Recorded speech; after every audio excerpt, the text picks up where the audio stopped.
the penultimate episode of season 2. I'm Dylan. I'm not the stripper. Molly's the stripper. Hi, Molly. How are you? Hi, I'm good. How are you? I'm good. We took a bit of a break. I went on vacation and Molly just was here living her life, and now we're back at it. Yeah, it's nice to have a break, but it's also like I miss having the outlet. Yeah, me too. It's nice to see another face when I'm just surrounded by these four walls. Yeah, faces are good for your brain to look Yeah. at. All right, you want me to get going on some of these? Oh yeah, you said you got a good list of stuff that for us to go through. Yeah, got some good ones here. Let's see.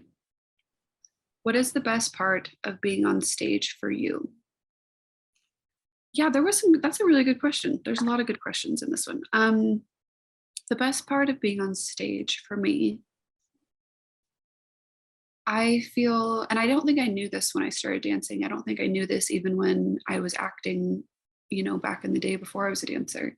But I think at heart, I'm a performer and I'm an entertainer. So I think the best part of being on stage for me is to see my efforts affect someone in a positive way, um, to see them being entertained when that's my intention, or to see them smile or be an enjoyment. Um, I think that's the best part of being on stage to me. I think I like a lot of what I do. I love the dancing. I love, being able to be acrobatic and do, like get paid to dance. But I think the best part of being on stage is having an audience and like engaging with them in a real way that affects them and adds enjoyment to their life. So yeah. Trying to think if there's any other best things that I could share. I think that's it because I think I've said on here that like sometimes people look really displeased at times. And I feel like sometimes it's just intentional, like they just will kind of like sit back with arms crossed and like will really commit to their moody character that they've created. But I really enjoy when I can like, y- one of the sales tricks I've heard is to mimic people's body behavior or body position. And so I'll do that often on stage to kind of break through that when I see someone doing this, or sometimes it's this with their hand. And probably 80% of the time, I'll mimic their body language back to them. And they will instantly realize that I'm looking at them and that I'm mimicking them. And then I'll smile really big to be like, hey, I see you. I'm here to engage you. Are you going to engage with me? Because I'm here to like be playful and enjoy this. Are you here to be playful and enjoy this? Um, and it works often. There's definitely times it doesn't work. Like I can see their brain registering that I am mimicking their body behavior. But sometimes 20% of the time I can tell they don't like it. They're like, who the fuck is she? Is she making fun of me? Well, you know what I mean? Like they'll take it totally the wrong way when really I'm just trying to break through this wall they have up of not wanting to show their enjoyment or engage. So yeah, those are some of my favorite things about being on stage. I enjoy the energy when there's like a lot of people and they all seem to be having a good time. That's a whole vibe. And to feel like I'm at the center of that is like a really fun feeling and gets me like very pumped up. I get my kicks that way. But yeah. And So and you're an introvert at heart. So how does that like battle with that's your introvertedness? that's I posted a comment about this once because many entertainers are introverts, and it's interesting because a big part of why they like performing is because it feels like the one time that they can really shake that and get to express themselves and connect with people in a way that seems so difficult outside of performing. um So yeah, as an introvert, it's just like so fulfilling for me because yeah, the rest of my time is spent very solitary and like I like to be by myself a lot. And sometimes that's hard for me to be an entertainer because of that. But for the most part, I just feel it is like I found an outlet to do this, even though I can't do it most of the time under other circumstances. But yeah, so that's kind of how that works for me with my introversion. And you do this too. You're putting yourself out there with this show. So let That's true. That's really true. And it's like, it's still somewhat performative, but it feels a little less performative because I get to really say whatever I want here. Not that I do say whatever I want here, because I still feel the effects of, you know, my words making an impact on someone or something and, affecting my life or others in a way. But like, yeah, this has been a really wonderful outlet for that. Yeah. awesome. Love it.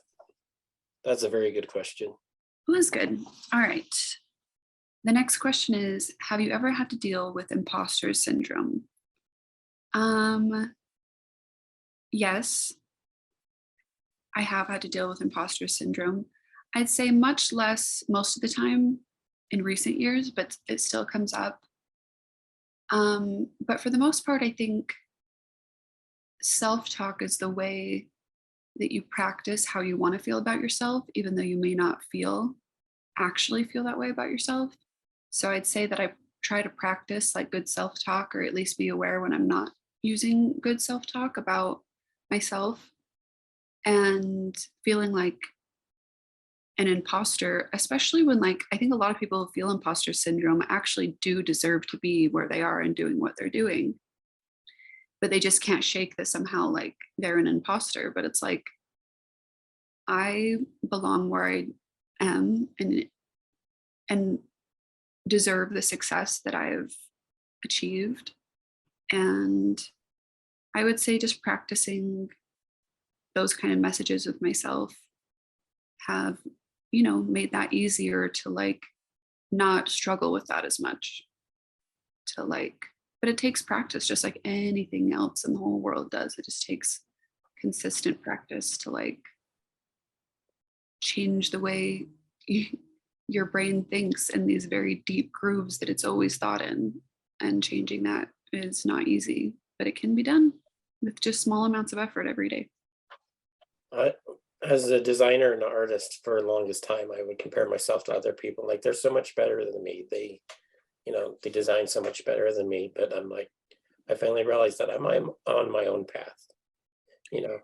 Yeah, I compare myself a lot. And I think we've talked a little bit about this on the podcast, but I find that what works for me when I am feeling like comparing myself and I'm not good enough and this person's got this and that and they're so much prettier and their skills are better than mine and their body's better than mine, like I'm a human being, of course I'm going to think and feel things like that. It's human nature. But I think what I try to lean into is reminding myself, but you're really good at blank, but you're really good at XYZ. And for me, that tends to be like, I'm good at marketing or I'm good at communicating or things like that. And instead of trying to like look at what I don't have, I try to look at, the things I do have and be like, these are my strengths. I'm going to work with these. And I think I've said this too, just that, and if there is something I'm comparing myself to someone, I like to ask the question like, well, can I be the way that they are? Would it take more training to be that way?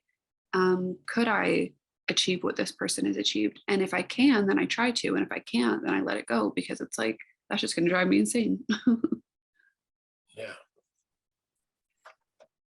But yeah, so I do.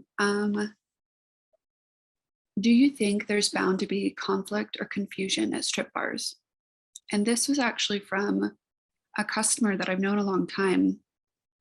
And he recently had an issue at the club. And I felt really bad because I think people, because I'm known, I have a level of notoriety. People think that like I can have more effect in my industry or at my club than I actually have. Like at the end of the day, I'm literally just an entertainer who goes to work. And so I feel bad because I can like try to make efforts, but I haven't felt very successful in that. So I'm really reluctant to try and like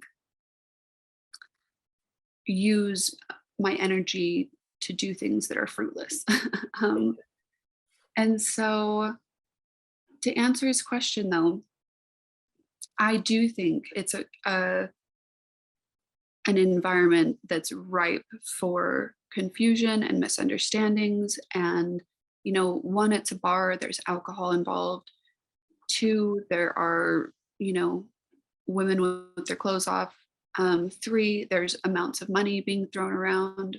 So it's like those are all compounding things that like even one of those things could like potentially make for, you know, issues. But like all three, yeah, there's just you can't get around that. Yeah, there's going to be some issues. And I'm trying to think what it was a little while ago. I'm trying to think what the issue was.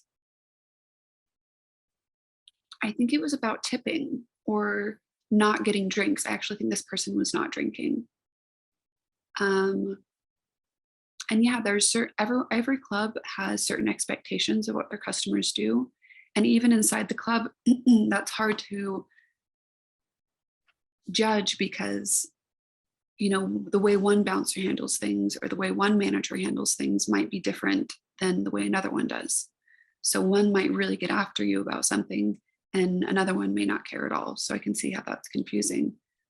um, I think if you've had an issue with a strip club, I think it's good to like note that, but also remember like there's just going to be issues sometimes that are unavoidable. And you know judge whether or not you still want to go based on like overall have you had good experiences, you know. But yeah, I do think there's bound to be conflict. Money and alcohol always tend to cause conflict.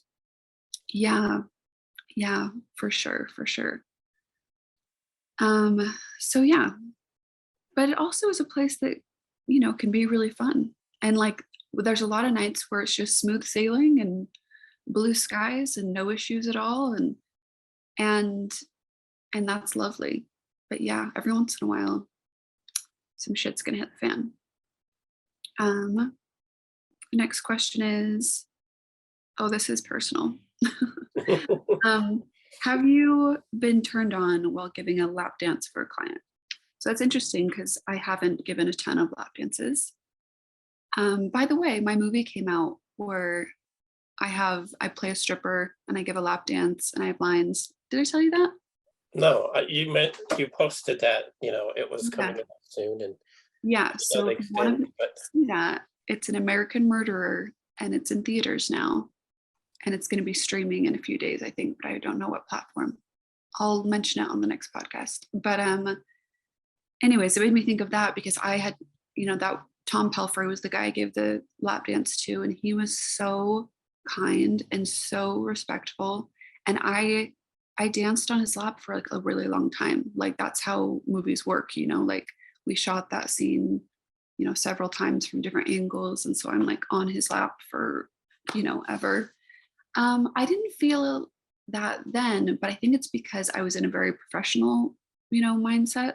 yeah. You know, like but I will say that it's happened before in my many years of dancing. And I even will feel that sometimes at my club now.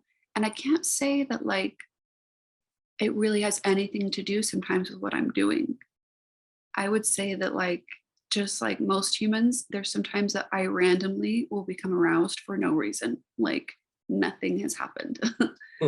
And so there's that. But yeah, I think some women do. Definitely talked to women who've said they're literally just thinking about, you know, the burrito they're gonna go eat after work, you know, like they're never thinking in any type of sexual way when they're working. They just it doesn't connect that way for them. But I don't know. Yeah, that was a very good and personal question. Okay. This is pretty personal too. You ever bang a customer, which is similar to when we had, have you ever gone home with a customer? Yeah. Um, So yeah, the answer is yeah, but they were my boyfriends. So, or I'm trying to think if I ever did with someone I wasn't dating. And I don't know, there was one, but there was in my mind, there was potential to date. So, okay, the next question is what was your first night experience like live on stage exotic dancing? That's a super good question. That brings back a lot of memories. Um, have I ever answered this that you know of? I think it might have been one of our questions when you were on your creativity, like what was your first night like? Yeah, I feel like I've discussed it at some point, but I would say it was exhilarating. I would say it was terrifying. I know that the first song they ever played for me was that I'm looking for Molly and I can't seem to find Molly, Molly, Molly. And I know because people still play it for me to like this day. And it's a little played out for me, but like I still kind of think it's fun. It's fun to dance to songs that like you know every word, you know every beat drop, you know, like you can really stylize your performance when you like know the song that well. I can like, you know, do a flip or something and, you know, write to the music.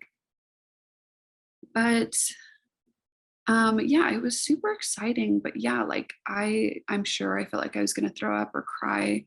I think I've said my sister Brooke, after her first night, I worked with her dancing. Um, she was so overwhelmed by the end of the night that she just cried. And she wasn't like, I tried to talk to her about it. I'm like, are you okay? I'm like, maybe this is not for you, you know? And she just was like, it just was so overwhelming. She's like, and that's the thing, like as a performer, to perform multiple times a night, especially if you're not used to that, like you haven't acquired like the skill set for that or like the endurance for that, like mentally and emotionally and physically. So I think she just was like totally tapped out. Um, yeah, so my first one, I'm trying to remember any other details. I know the song they played. I know I was terrified. And I know I've said this, but like I also continue to be terrified for several years. It got easier and easier, but like I kind of remember when it started to go away, like the really intense anxiety. I remember that I like was like, oh my gosh, it's taken me 2 years. And no one else seemed to know that or pick up on that. Like I can sense when a new dancer is nervous, only because I've been there, um, or because assume that maybe she is. But but yeah, most people never would ever know. They would always comment on my confidence and you know, I seemed so comfortable and so confident. And I was like, that's not what's going on in my noggin. Hi, cute boyfriend. Fernando's sick. So he's just, it's Dylan. Oh, cool. Um, I just saw her looking up. I'm like, is she being visited by an angel? Yeah. ah, Angel Fernando. Yes. Um, so yeah, that kind of goes back to imposter syndrome a little bit, where I think it's good to know that not everyone else knows that you're dealing with imposter syndrome. Like most people don't acknowledge or know that how nervous you are or that you're doubting yourself, especially if you can project or act like confidence, what that looks like. And Um, it's you know, that was a whole new job, and you know, like totally opposite of, you know, your Mormon life, which you were still in at that time. And yeah. I wonder if that's part of why Brooke was emotional, was that also it's very liberating, but it's also jarring to the system to, you know, even go to a strip club and witness dancing, but to actually be doing that when you've been taught, you know, that's so wrong and that's so, you will devalue yourself completely, you know, if you show your body. Um and even though you may have worked through logically what that's not true, there's a part of your brain that's like, but I was conditioned to be this way, you know. So I think that's why probably why it took me so long. to become comfortable. I'm sure that was a factor. But yeah, that was interesting. My first dance was in Ogden. And I didn't know what I was doing. And yeah, and I remember little things like I wouldn't do certain moves that I thought were too dirty. Like I would, just I wore a mask. I don't know if you remember that. I wore a mask like when I made and taped on glued on my face. I glued it to my face, and wore very like modest, stripper clothes. Yeah, I've evolved well past that. So, Modest stripper clothes. That sounds like the title for the episode. modest stripper clothes. Yes, totally. I think I only have one more on my side. I kind of cruised through those. Oh wait, I lied, I think. Let me see. Oh yeah, I just have one more, but it's the long one. Do you want to jump into that, or do you want to tackle a few of these anonymous ones?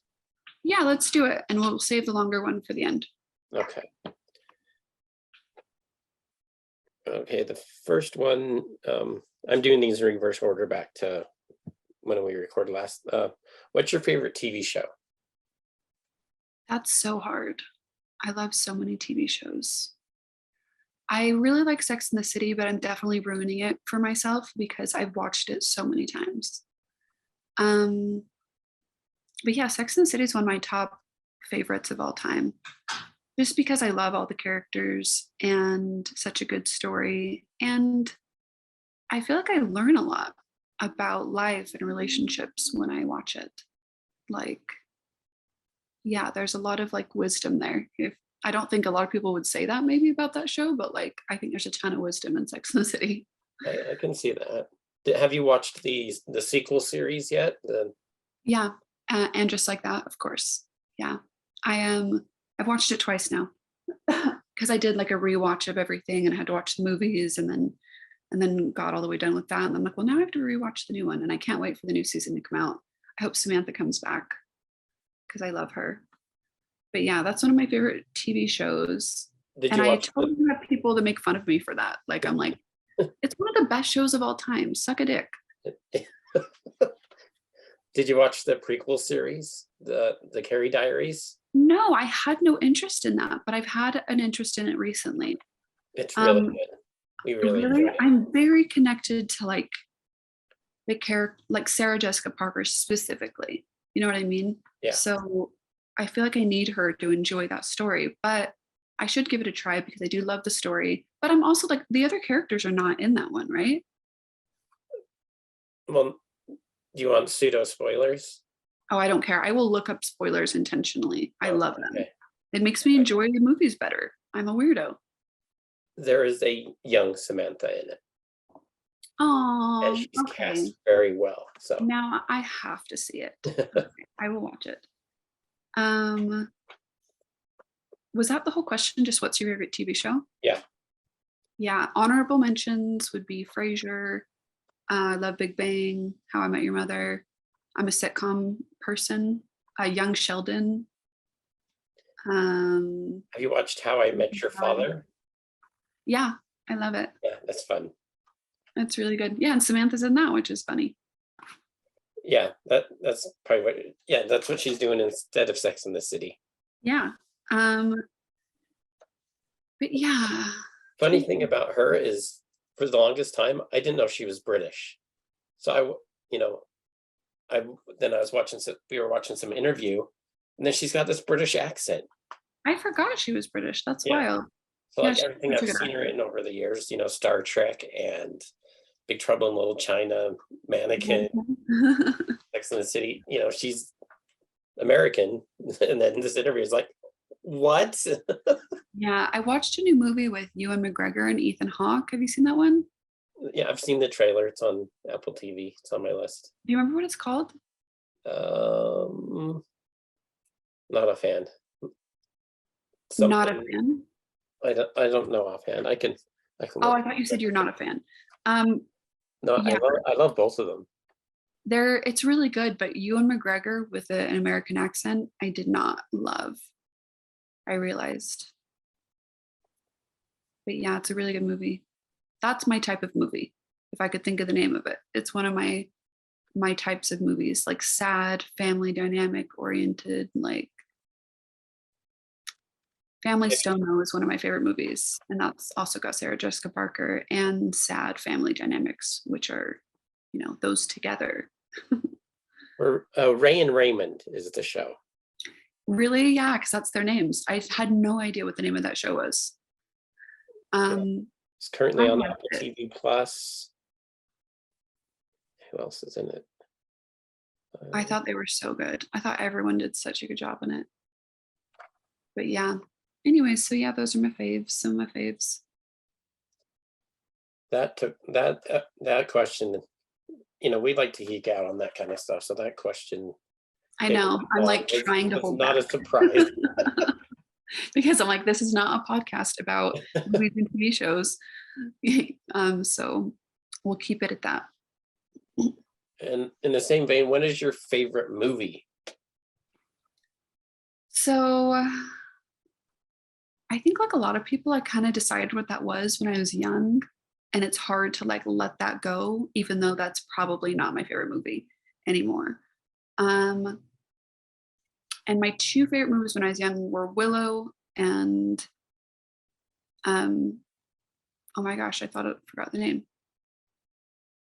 Labyrinth. That's so weird. Labyrinth, I was obsessed with. Labyrinth is awesome. So yeah, I liked fantasy and things like that. Willow's coming back. What? I know, I saw. Did I tell you? I've said Warwick Davis was my first crush. Have I told you that? Have I told you that I met him? I don't know. It was when he came to FanX, and a friend of Steve Hatch's, the chocolate shop, my co-host on Creativity. His friend brought his family to the shop, and I've given him to run the shop, and I was just kind of like following everybody around. And I would love to meet him. Yeah, Warwick Davis playing Willow was my first real crush. Like I just loved him. I wanted to marry him and like loved that movie.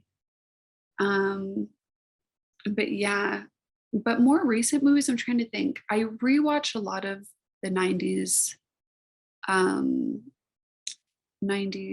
rom-coms. I really like Sleepless in Seattle and You've Got Mail. I particularly like Tom Hanks and Meg Ryan together, Joe versus a Volcano.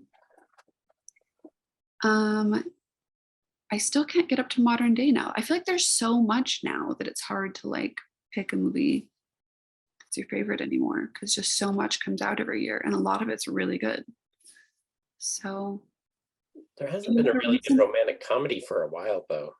Yeah, I was gonna say there's that new romantic comedy that's called Bros and it's about homosexual guys, and I've wanted to see it and I heard that it didn't do well and I was like bummed out about that.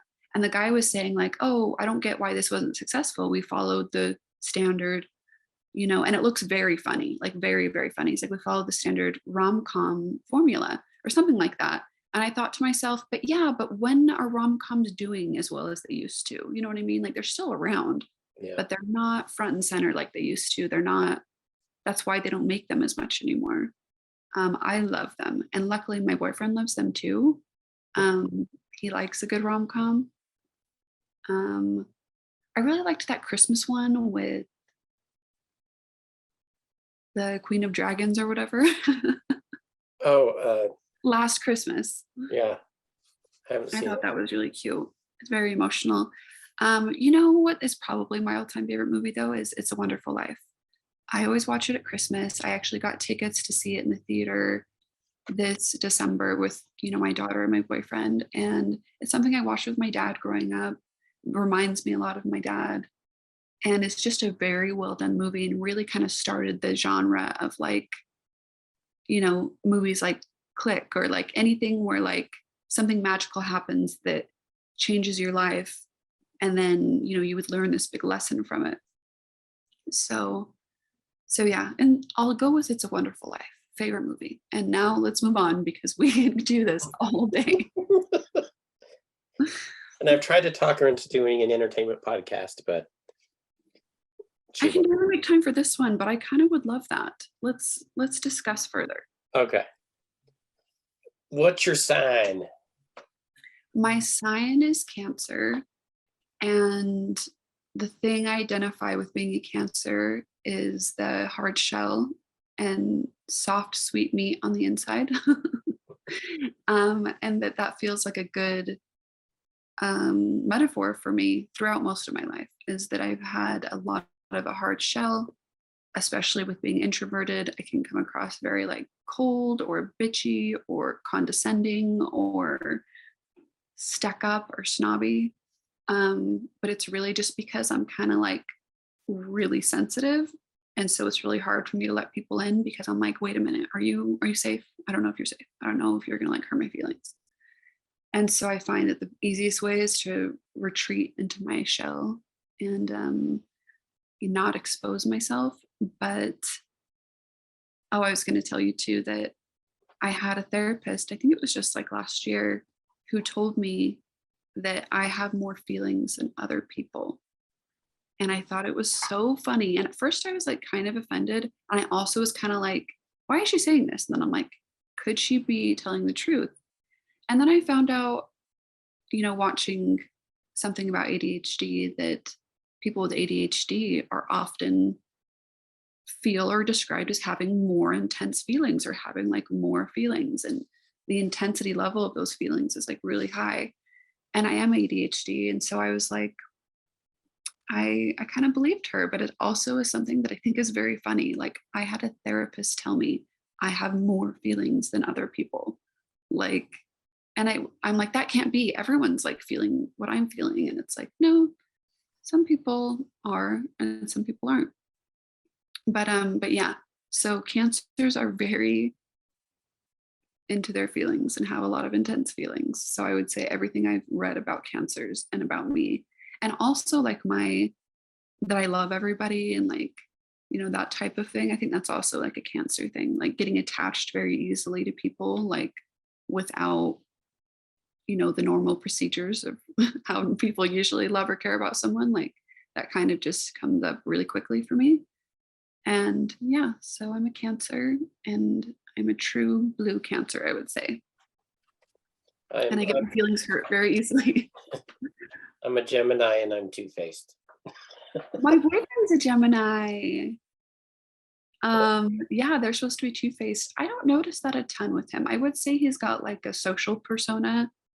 But everyone I think has a social persona. You know what I mean? Like who they are when they're around people and friends or at a party. And Fernando's someone who can charm almost anyone. So I think that's maybe his Gemini thing. Like he can really like turn it on when he wants to. Do you have that? I've been called charming once or twice. Yeah. It gets me into trouble sometimes. Same. I can be very charming, but it's very much, I think, most of the time. No, I was gonna say it's a performance, but also I think I might be a little bit naturally charming at times. I agree. Yeah, you're like sometimes, not all the time. Sometimes you're.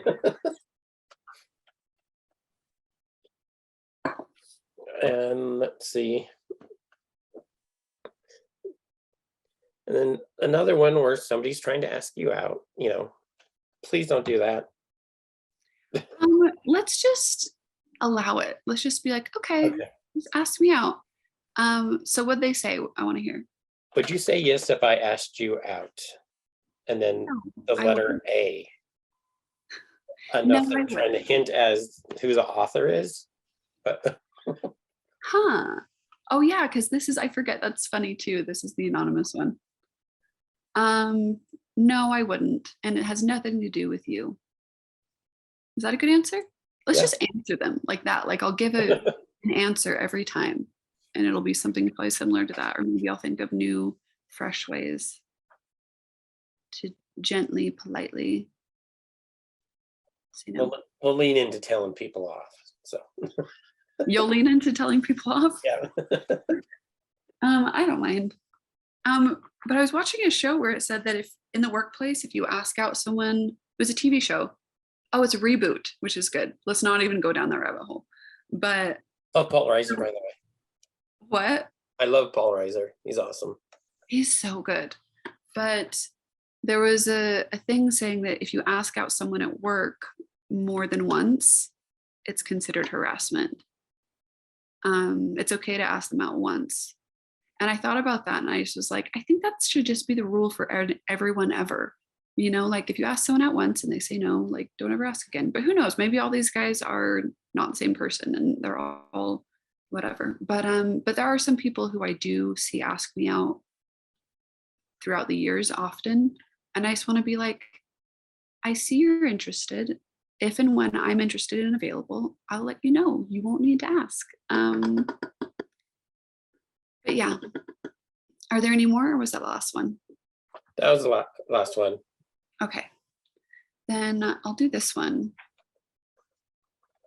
Okay. They said my question wouldn't fit in the box. As a female BB stripper, which I think is baby stripper, because I know a lot of people use a lot of different slang on like the internet because specifically Instagram like will flag you and they hate strippers, which I could go on a tangent about this for real. As a baby stripper, I'm finding that my earned money feels like reparations from the patriarchy. I enjoy this aspect. It's empowering me in an intoxicating way. But I'm also a white privileged female, which even as a sex worker grants me opportunities and access that others don't have. What do you think about this reparations concept? And how can I be equitable in my work, knowing that I'm already at an advantage because of my race? I feel like this one's the award for like best question we've ever had. Yeah. Or like most in depth and like thought provoking. I'm wondering, is she asking, do I feel like it's reparations to me? I do think there's an aspect of sex work that levels the field between men and women, or at least kind of helps do that financially. You know, like I was thinking of this actually, I think yesterday that, you know, how most typically female strengths are not paid as well. Female types of like natural skills are not paid as well. You know, nurses, teachers, childcare, things like that are typically in our society not, you know, compensated the same way for male characteristics. And I thought about stripping, and that stripping was kind of one of those only places that was a female dominated skill set, and that people come there to enjoy the female body and the female strengths and to be in proximity to a woman and to absorb that feminine energy, or to be inspired the way that women's bodies do inspire. And it's kind of one of the only places that even kind of comes close to like rewarding that well, you know, and like valuing that.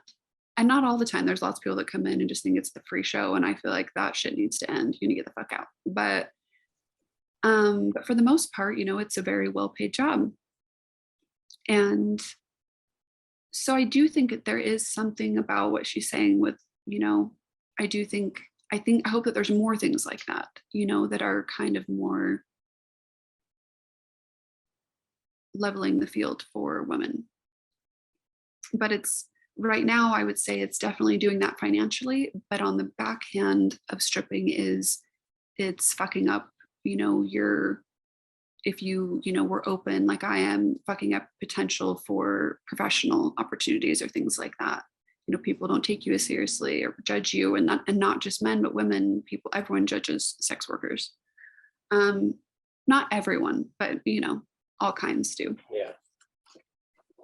And so yeah, I definitely see what she's saying there, and that she enjoys that aspect and says it's intoxicating. Yeah, I can relate to that. And I relate to being a, you know, white privileged female as well. I think it was really hard for me to even like understand that at all, especially my first several years, because I just didn't know a lot of Black dancers. Like Utah doesn't have as big of a Black population. But I definitely think the reason I didn't know any is because if there were, they weren't being hired. I think that definitely has, been something that happened. And then as I did get to know more, because I remember one time someone called me out because I was sharing all these women's pages during the lockdown and was saying, hey, go tip my friends and women I know. And, they're out of work right now. And someone wrote me and was like, you have no, women of color, or, gave me a list of things I didn't include. And my first thought was, well, I did include women of color because there was, women of different races that I had shared.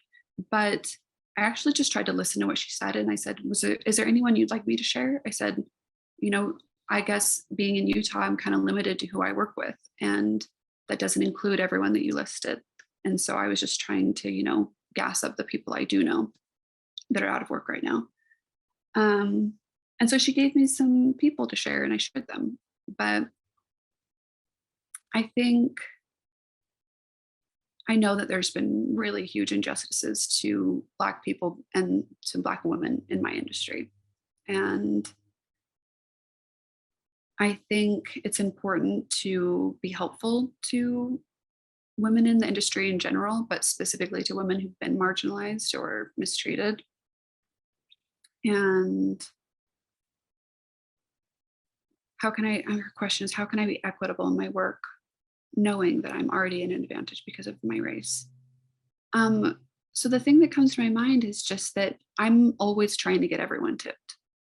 And that's the mentality I have and that I try to keep always. And it's not always easy. Sometimes I want to be like, well, what about me? Like, I need to make money, and it does help to know that it's possible that person's going to also, what's that called?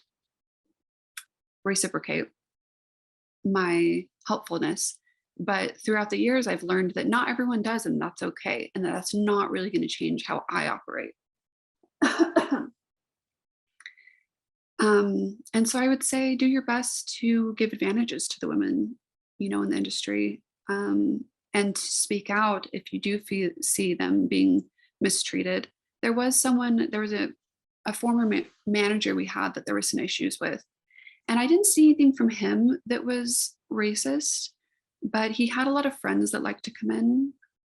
And I did notice some of that with them, with some of the ways that they spoke or talked. Like I heard one of the friends, use the N word, but not in a hateful way, but in a casual way, like it was not a big deal. And I reached out to my owner to talk about it. So I guess those are the types of things that I would be trying to do is if you notice something, take steps if you can to be like, hey, there's an issue here. Is there any way we can, work on this or acknowledge it so that we can work on it? And then, I would make sure you're always trying to get everyone tipped and help them make money.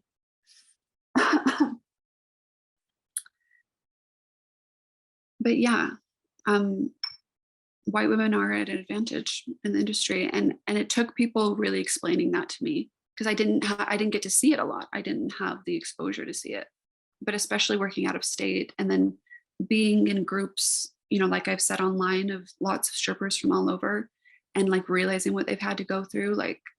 There's a woman up in Canada who's been very vocal about things, and she's been blackballed from a lot of the clubs there, and being able to see what's actually going on outside of my little bubble is, I think that's important too, probably, to try and stay in connection with your community and understand what's happening to the best of your ability, and be willing to open your mind enough to realize that things are going on that are beyond your understanding and experience. But and just be a support to the women who need support. All right, I think that's all I have to say. What are your thoughts? I was just thinking about how this would be an interesting question for your sister when we have her back on, since she is out of state and there might be a stronger people of color community in her Mhm, circle. mhm. Yeah, I'd like to ask her that and put it as a mental note. But yeah, that's kind of like a more serious question than we've dealt Yeah, with on here. Um, but yeah, I think that's all the questions for today then. yeah, include Mhm. everybody. Fuck that patriarchy. You know, What'd you say? I said in general, just try to include everybody in your life. You know, hatred's stupid and patriarchy's stupid. You know, women need to start running things. I think we need both, Yeah, like I think we really need both. And I just think, and maybe I've said this on here, I know I said it on that other podcast I was on recently, but just that I get why, it's fuck men. And I get that. I don't think it's correct, but I do get it because it's like that pendulum might need to go pretty hard somewhere in a different direction in order for balance to be, you know, happening with women and men. And so I don't really agree with that, but I'm also like, how else do we do it? And you can't help that sometimes, yeah, it's got to swing way out and that might look, you know, like a lot of hatred. But yeah, I'm definitely not for patriarchy. I'm definitely more for it. What's it called when people do things equally and are treated equally?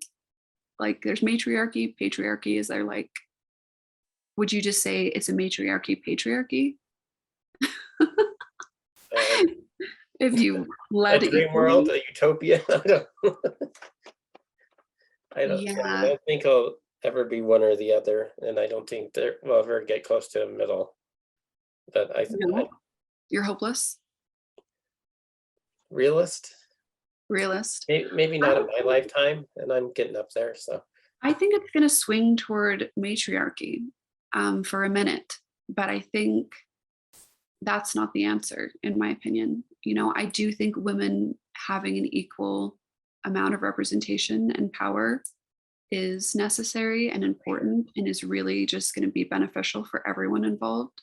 But I could see it, yeah, swinging toward a matriarchy for a while and then, you know, moving to a more neutral place. But yeah, I don't know if any of that will be in our lifetime. But we see it. We see the efforts being made from women and men alike, and it does give me hope. So I'll leave you with hope.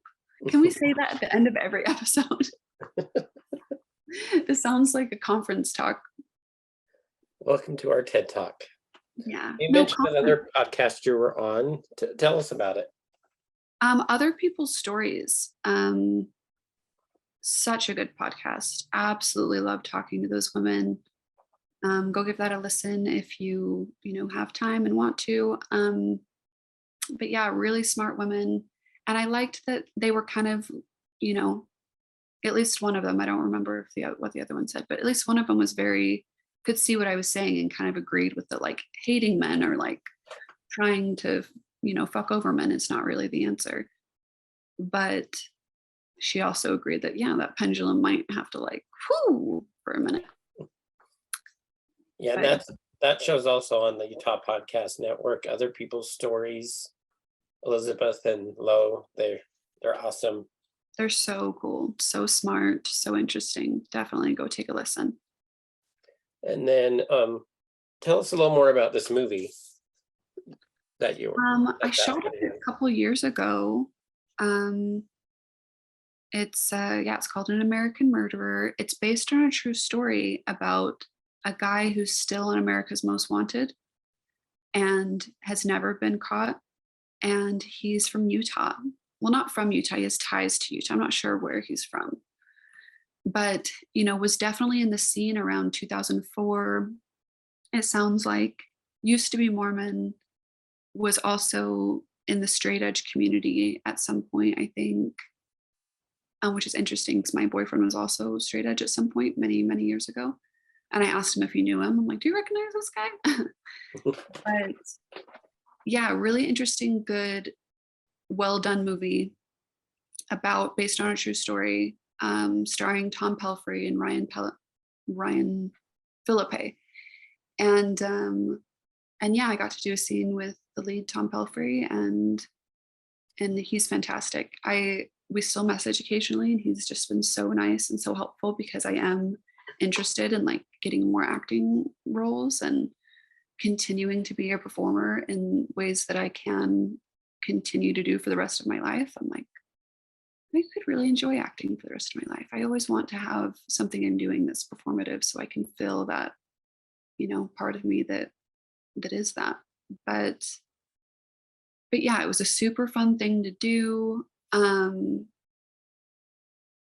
It was great getting to meet people, and yeah, I hope to have more like that. That was the first movie though that I've ever had go to the theaters.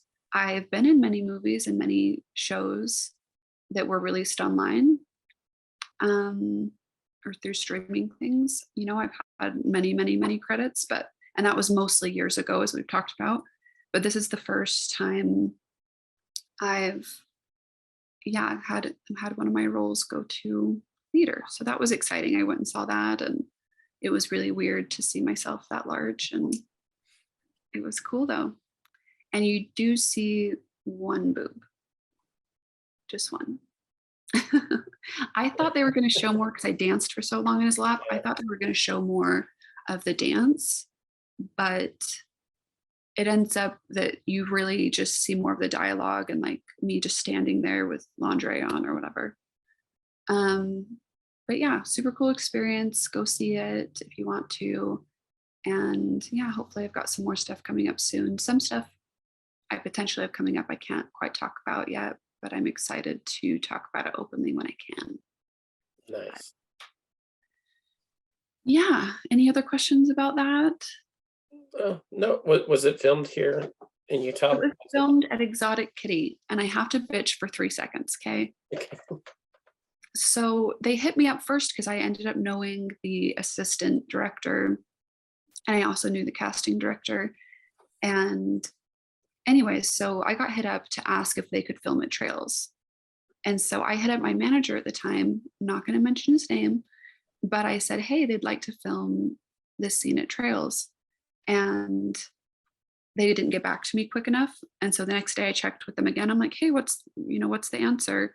And it turned out the answer was yes. But by the time I let the production know that Trails had said yes, they had already decided or had talked to Exotic Kitty and confirmed with them. And they rented the space, they paid to rent the space and yada yada. And so in the movie, if you go see it, Exotic Kitty, like they use its name and like show it several times, like with its name and everything. And I'm like, man, that could have been Trails, but they be sleeping on me. So, I mean, I love Trails, don't get it twisted, but they sleep on a lot of really, you know, interesting women there who could help a lot in a lot of ways.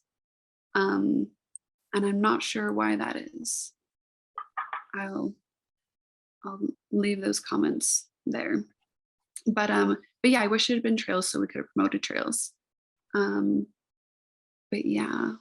Exotic Kitty, when it's had its last name, when I go out every Friday like I used to, that was one of our What main was it stops. called? Can't remember. Huh, because I know um what's the one that used to be Pinkies? And it's not Um, Pinkies anymore, right? no, I think Pinky's is back. Oh, the name is back. Were they called something else before? I don't know. People change names, but yeah. Um yeah. Any other questions about that movie experience? No, just wanted to expand on it since you mentioned it earlier. And to give people a reference, he's the was on the Ozark. He was what's her name's brother. Yeah, he was on Ozark and he also was in Outer Range, which is really good sci-fi western. Oh yeah, And with Josh Brolin. Yeah, yeah, and he's in a movie, I think it's a David Fincher movie. I can't remember. I'll have to find out what it is. But anyway, super, super talented actor. Like when I didn't know him before. I didn't know who he was. I was like, who's this guy? And I told my sister who I was doing the scene with, and she lost it. She loves Ozark. She loves him. Um, And if you follow me on Instagram, you know that I asked him, I said, hey, would you be willing to like do a little video for my sister? Just say hi. She's a big fan. And he did like the nicest, sweetest video, just took his time and just was like, hope you're doing well. Hope you're healthy. It just was so sweet. And, but yeah, incredibly talented. Once I realized the type of actor I was like working with, I was like, holy shit. Like I was super honored and like excited to get to work with him. But yeah, he's an Ozark, and yeah, he's got a lot of more stuff coming out, and he's about to have a baby with I forgot how to say her name, but she's from Big Bang, which was wild to me because Big Bang's one of my shows that I love. Kaylee Cuckoo. Do you know how to say it? Haley Coco. Yeah, I You think don't so. know either? Yeah, yeah. I liked her new show, The Flight Stewardess, attendant? Flight Attendant. Yeah, she's also super funny and super talented. And yeah, they're together and they're about to have a baby. And I was like totally doing that thing where I'm like, I've met someone who knows her, but actually like I gave her boyfriend a lap dance, which made me think she'll probably not want to be my friend if I meet her. If I ever meet her, I'll want to be her best friend and be like, see, we know someone, but she's gonna be like, bitch, I do not fuck with you. But I want to be like, it was before you were together, it's okay. But yeah, that's some of the juice about getting to work on a movie with a celebrity. That was cool. It was really cool. And I couldn't believe just what a kind, sweet, amazing person he is. And that he even will like message me about anything. Like when I've had a million questions for him about things I need to know, trying to get back into the industry, he was all for it. Was like super helpful. So we need. Because you can play more than strippers. Just don't look at her last 2 credits. You can play more than strippers. I know. Well, it's funny because even when I was taking classes when I was younger, one of the things they would always say is how important it was to get typecast. That like people who get typecast work. They get work. They get paid work all the time because they're Yeah. typecast. But they also said, but anytime later when you want to step out of that, people will be like mind blown. And so that's what I'm hoping is like that I'll play a bunch of strippers for a while and then eventually do something different and people will be like, what? But who knows? We Yeah. will see. Maybe acting doesn't pan out for me. Who knows? I'm going to keep trying at it, but it's a very hard business. And I'm in a hard business. So that means I'm really saying something. And along this vein, everybody, we're kind of working on an episode, kind of a strippers and pop culture episode. That'll probably be next season where we, dive deep into that. Should we ask if you're watching a TV show and they make any mention of strippers or interactions with strippers and you want to record it and send it in to one of us? I've already got like a pretty big collection and Yeah. a lot of times I won't even always do it because sometimes the scene is too long or like, I don't know. But yeah, if anyone else wants to do that and send us along their clips, One of my go ahead. One of my favorite Stan Lee cameos in a Marvel movie is when he did Deadpool, and he was the announcer at a strip club. That's awesome. Yeah. That's awesome. So we love strippers and sex workers. All hail. Wait, what was my line I want to leave with? I want to leave you with hope or something like that. Oh, yeah, like Star Wars Hope, the end of Rogue One. What do we want? I don't remember. Well, thanks for listening. We appreciate it. Keep sending questions and yeah, thank you. We love you. Thanks you for listening. Thank you for supporting. Yeah, love you. Thanks. Bye.